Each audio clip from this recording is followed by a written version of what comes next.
You're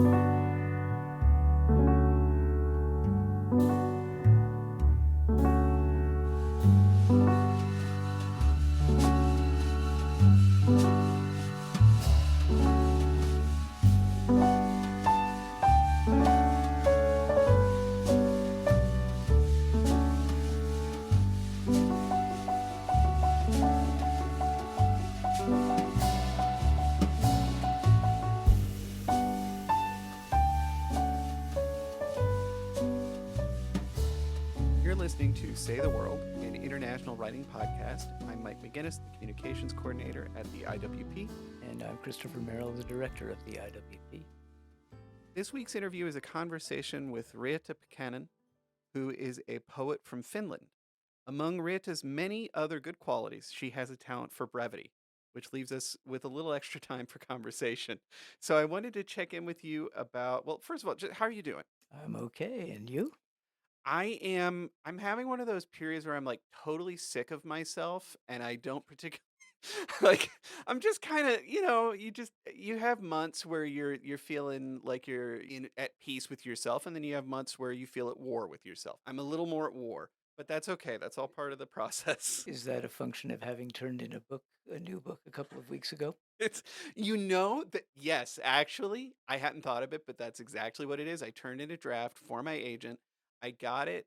There's the point that you don't want to give the book to a person who is your professional colleague in writing fiction. You don't want to give it to them when you finish your first draft, probably, unless they've asked for that. There's certainly people that work that way, but like when I worked with this agent for the first time, she was working with something that was much closer to a first draft than I realized. So I didn't want to give her that experience over again because we had to rewrite that a lot. And, I don't want to be the frustrating client. But you also don't want to work it over so much that when she inevitably comes back with like the various problems that I didn't see, I'm like, well, I've been working on this nonstop for 2 years. I'm sick of it. I don't ever want to look at it again. So sure, I'll work on this, but I'm mad at you, right? Like you need to find a midway between those two extremes. Yeah, I know the feeling. Yeah, yeah. In my case, I'm correcting galleys on a couple of books. One is a book of translations, and the other is a collaboration of a book I wrote with the late Marvin Bell. And when you're doing the galleys, you realize all of your shortcomings as a writer, don't you? Because you can't really make many corrections without incurring the wrath of your editor. Yeah, you really just have to sort of commit to it in a way that you don't up to that point. There's always, even in the late revisions, there's always the chance that you could think of something better. And like often you do. I do a fair amount of revising fairly late into the process, but yes, there comes a point where it gets into the layouts. Yeah, yeah. And then you have to stop. At that You have to point, just immediately end it unless you can like substitute a word for a word of the same length. poets know how to do that better than almost anyone, and Reetta's a wonderful example of that. Her poems are short, but they feel as if they are chiseled out of a very particular kind of stone, so that no word is wasted in the overall effect of the poem. It's almost a spiritual discipline, the way that she writes. At least that's how I imagined it as we were speaking, and that's what gives the work a particular, almost holy hush to it. It's interesting too in translation. I feel like I understand her poems completely, and yet, were I to summarize one for somebody else, I think I would I would reduce it to nothing. It would not be worth their time. Yeah, because she's a wonderful example of a poet whose work embodies a particular moment in consciousness. We're seeing how the mind works. The poem doesn't necessarily have a message or a theme, but it is probing the basic existential condition of life in really interesting ways that prompt the reader, at least in my case, to imagine what else might be going on.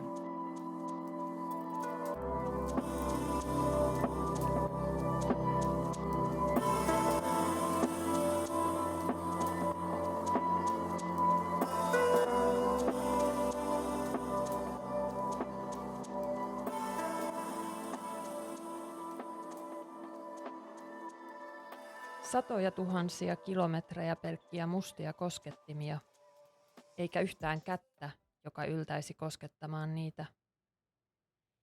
Ontto lohdullisuus, joka sanomatta jättämisestä avautuu, tuskin lohduttaa ketään toista. Suuaukon lähellä olevalla alueella, jota päivänvalo vielä valaisee, onnellisuudesta melkein näkee läpi. Sitä kutsutaan hämyalueeksi. Olin melkein jo siellä. 100,000 miles of black keys alone, and not a single hand able to reach them. A hollow comfort that opens in the leaving unsaid hardly comforts another. Near the cave's mouth, in the area still touched by light, there's a see-through quality to happiness. A zone of twilight. I nearly got there. Kaikki painava, kuten komeetat ja syyllisyys, otetaan tosissaan paljon helpommin kuin ilo. Täällä avaruudessa on kellon ympäri mustaa. Kierrämme toisen tai kolmannen sukupolven tähteä. Valaisevat yöpilvet valaisevat. All that's heavy, like comets and guilt, is taken seriously much easier than joy.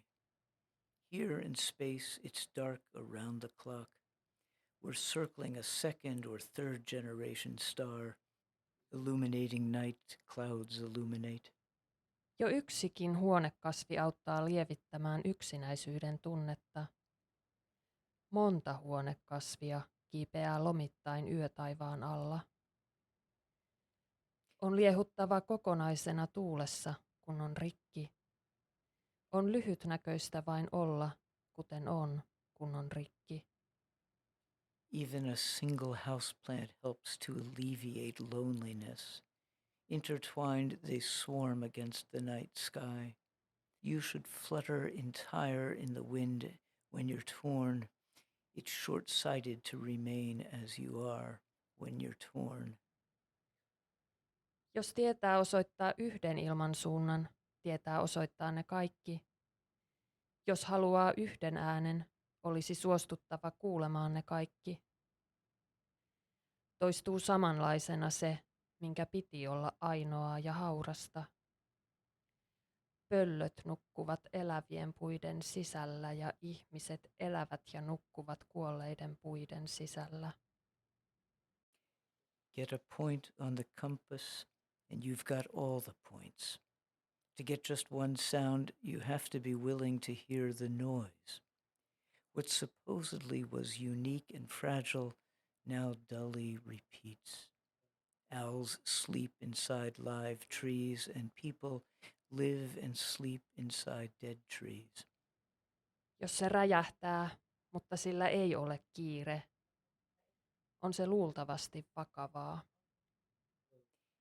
If it explodes, but it's not in a hurry, it is probably serious. Mutta lähemmäs voi paitsi tulla, myös mennä. Ja samalla hetkellä, kun luulee nähneensä silmun, paikassa, jossa ei silmuja vieläkään ole, ehti jo tulla todistaneeksi itselleen, että kykenee myös uskomaan sen olevan totta. Köynnös luo painoa tyhjästä. Köynnös menee koko ajan pitemmälle ulos. But you cannot just be approached. You can approach. And in the same instance you thought you saw a bud in a spot where there's still no growth. You already proved yourself capable of believing it to be true. The vine draws weight out of nothing. The vine keeps pushing further out. Vaahdotuksessa kultaa, rikkiä ja kuparia sisältävät mineraalit tarttuvat ilmakupliin ja nousevat pintaan. Minulla on 10 sormea, joilla koskea sinuun, jokaisella vähän eri kohtaan. In froth flotation, minerals containing gold, sulfur, and copper attach themselves onto air bubbles and rise to the surface. I have 10 fingers to touch you with each onto a slightly different place. So my name is Reetta Pekkanen. I'm a poet. I come from Finland, where I'm based in Turku. And now I'm here for the International Writing Program. Pleased to be here today. And you are, as I understand it, a full-time poet. I am, that's true. How is that possible? That's a good question. I feel I've been lucky enough that it is possible. We have, like, in comparison, our grant system in Finland is rather good. So even though they are, of course, like, there's a lot of competition, but there are a few of us lucky ones that are able to commit themselves to writing even poems, which don't really sell enough to kind of support your living just by that. So can you tell us what a typical day looks like for you in your homeland?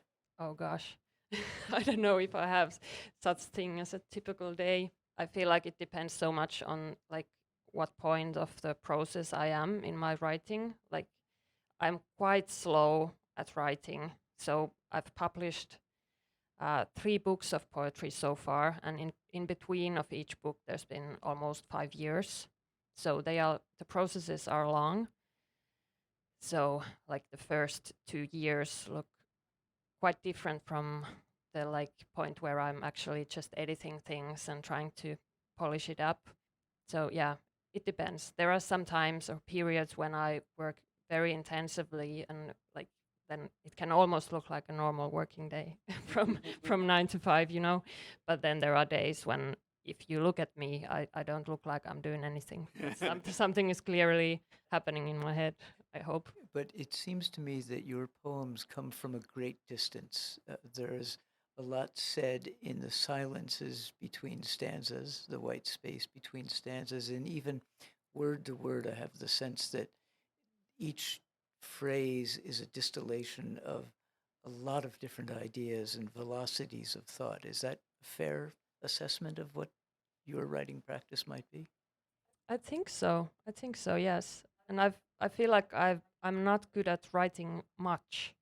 So the art for me is to, like, choose the words really carefully and to make them communicate with each other. Like, I wouldn't say they are, like, super fragmented, my poems, but the element of the silence and the pause between words and verses, it's really important. Like, what comes next, how to put these things next to each other, and what does that kind of start in your mind. And is this coming out of a particular tradition of Finnish poetry, or how do you place yourself in relation to the poets who came before you?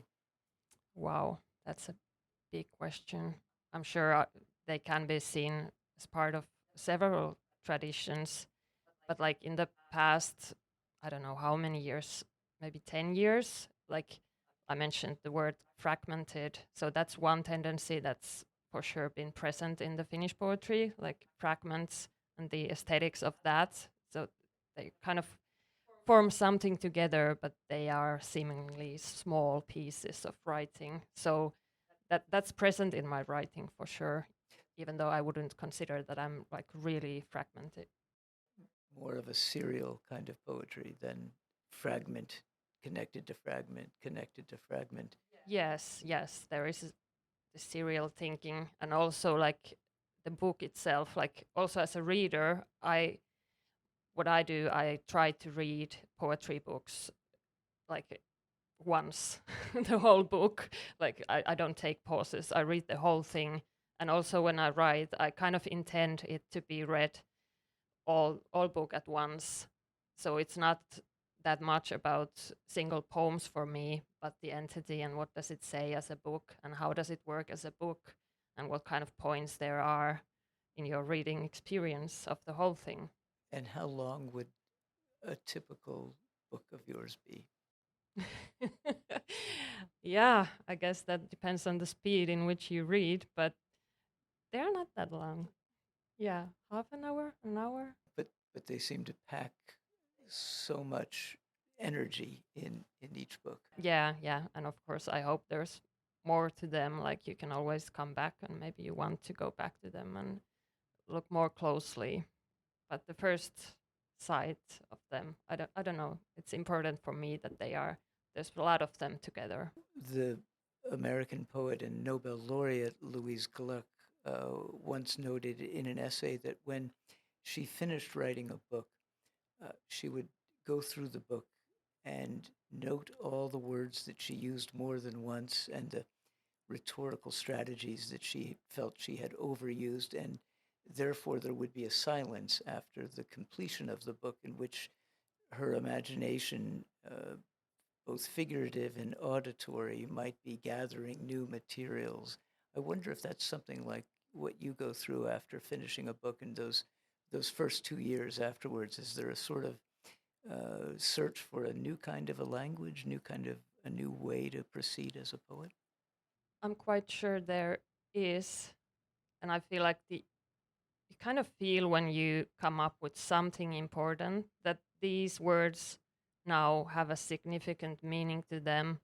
Even they can be very ordinary words, but then they start to repeat in another context, and yeah, that those kind of threads certainly go somewhere inside the writing.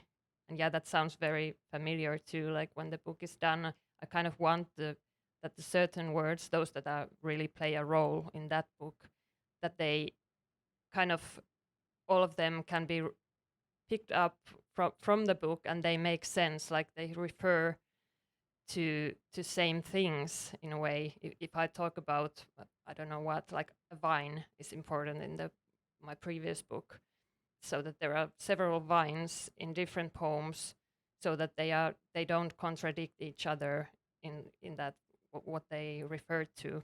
So that kind of thinking is, I find it important. Yes. So that it begins to generate a kind of momentum, a sort of energy, right? Yeah, and they kind of echo each other when you read Vine for the fourth time. then it means more Yeah. than in that just that single poem. Right, right. Can you tell us something about your beginnings as a poet?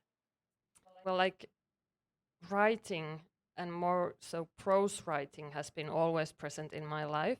So at first I thought I'd be writing novels, but then I was maybe 21 when I enrolled into this writing school, and I tried to work on like a first draft of a novel, but it was too difficult. I couldn't do it, and then somehow almost by accident I started writing poems because I found them easier and shorter, and like, okay, this is what I'll do, so I have something to show people. But then what happened is that I got really excited writing them, and it opened something new because I didn't have any pressure on myself. So yeah, since then I've been focusing more to poetry.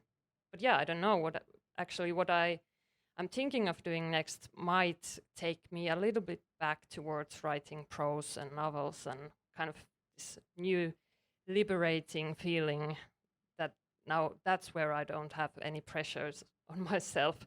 But poetry is more like, okay, I'm a professional poet. There's something that doesn't feel like, yeah, it's not liberating.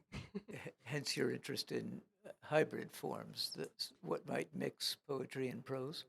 Yes, yes, precisely so. Or yeah, like during these maybe 15 years that I haven't really been writing anything else but poetry, my idea of what prose can do and what a novel can look like, or a hybrid text, it has changed a lot. So I feel like I've been opening up to new concepts of what a book can look like. And that feels right now very exciting to me, so that I don't have to approach it as like in tradition of some certain genre, but I can take it as a more open question of possibilities. Have there been particular books that were making you aware of those opportunities, things that you saw and you thought, oh, I could have been doing that, or I could try that next? Or is it more like impulses that you have had while you've been doing your work and you've said, no, I can't do that right now. I'm working on this other thing. It's sort of been waiting for you to come back to it. Probably both, but like, yes, it has been like, I've read many books in the recent years that have like opened up new thoughts for me, or like, yeah, that have made it possible to approach new kind of writing in that sense. But I'm so bad at name dropping, so I don't know if I can really name anyone. But yeah, in also like already in the Finnish literature, in the past few years, there's been excellent books coming up that are neither prose or poetry, and not prose poetry either, but something completely different. Some new terrain to explore Yeah, yeah, without maybe the baggage of having to figure out a plot. yeah, exactly. Yeah, Characters or yeah, yeah. It's enough that you have some sort of narrative elements to keep it together, but then you can also have the freedom of writing poetry where you can just follow a feeling or follow words and see where that takes you. So you don't have to like fill in every gap when you write, but you can jump from one place to another and have confidence that the reader will find the connection between these two things. I'm going to guess that you, in such writing, you would not know what your destination is when you set out. Oh no, yeah, yeah. And I think that was my problem in the first place with prose, because I've never been able to know where I'm going as a writer, and I thought that you are supposed to know when if you want to write a novel. The thing is, you have to plan a plot and know what's going to happen in which chapter, and I could never do that. So now I feel like, okay, maybe I can do this my way, the poet way, in a way. You wrote, as I understand it, 4 procedural poems where you wrote one word per day. Yeah, that was a whole project that I had. And actually, like I mentioned earlier, I've written 3 books of poetry. And in addition to that, there's a chapbook of poetry. And that consists of these procedural poems and an essay that kind of walks you through the process. And yes, what I did is I wrote one word per day. Like one day I would start, say, 20 new poems, and to each of those poems I would add one word. And the next day I would again add one word to each of those poems and see where that takes me. And the self-made rules were that I'm not allowed to edit anything that I've written, and I can't plan ahead. So it remains difficult, but also really interesting to see what So happens. in a way, in effect, 20 separate poems, like a chess master who can play several games at once. Kind of, kind of. I had that same image. As you were describing it, I was also thinking about the player going down the line and doing one move per and then coming back. Yeah, that's funny. But what I loved about it is that I guess there's no other way to write 20 different poems so simultaneously. So what happens is that they really start to communicate with each other, those texts, and that's really interesting to me. And how many days did this procedure go on for? Well, I did several rounds, but one round would be maybe a little less than 2 months, 5 or 6 weeks, something like that. Yeah, so that's a decent sized poem by the end of 5 or 6 weeks. Yeah, it is. But for the chapbook, I did give myself a permission to kind of cut the poem where I felt like, okay, that's the ending, and then I've just kept going, and it gets worse and worse. So I could just delete some words from the end of the poem. If I may ask, what was there a subject to these different poems, or how did they distinguish one from another? I wouldn't say they had any subjects. What I did, I really just tried to trust my subconsciousness, kind of just see what comes out. If I just listened to this moment and this morning. I normally wrote them in the morning to get my kind of head going. It was the first thing I did in a day. So I'm going to guess the first day would be the hardest day, coming up with 20 different beginnings, right? Or in a way, it was the easiest day because you can start with anything. But the moment that the word is there, the next day you need to come up with something like also that grammatically fits to the context. And in that sense, it gets harder and harder. And also to keep it interesting. Was it always 20 different words, or were you allowed to use the same word in 2 different poems ever? I was allowed, yes. And oftentimes you would just, because sometimes you need to use the word and or something like this, and those were the boring days, but you can't really avoid it. They're useful words. They are, yeah. I enjoyed your essay that you shared with us. Maybe actually it would be interesting if you were to read the part that I had highlighted. What reading Lispector and good poetry can do at its best is give us tools for recognizing, embracing, and ultimately falling in love with the ambivalence and paradoxicality of the everything that we call nature. It can help us form a deeper understanding of the interconnectedness of our existence, of all the beauty and horror, grief and distress, ours and that of the cockroach. Perhaps then we can start unseeing the gap between the self and the other, the eater and the eaten, just like happens to GH. Perhaps the most relevant question then is not how we are treating others, regardless of their species, but simply how we are, for our own sake as much as anyone else's. Thank you. That's perfect. So, a question that I had as I was rereading this and thinking about what I'd like to ask you about it is I'm wondering what kind of relationship you'd like to have and would like your work to have with nature, and whether that's something that can be intentionally cultivated or whether it's a matter of recognizing the relationship that already exists. That's an important and a tricky question because I like to start with I find the term nature very tricky and problematic. Like what does it mean? Because I don't think it's something that we are looking from outside, but obviously it's all we are part of it. It's inside us. So it's not about being separate, but the like yeah, more like being part of it. And that is the relationship that I have with nature, and I feel like my writing has no other option but to have the same relationship with it. So it's a bigger and deeper question than just like what are you writing about. I don't see it like that. Is there concern in Finnish poetry with echo poetics? Is that a part of the literary discourse? Yes, there is, and it has been more and more present in poetry and in all literature for the past years or decades. And it's of course one way to approach poetry and literature. And like, okay, so today we have this environmental poetry or eco poetics.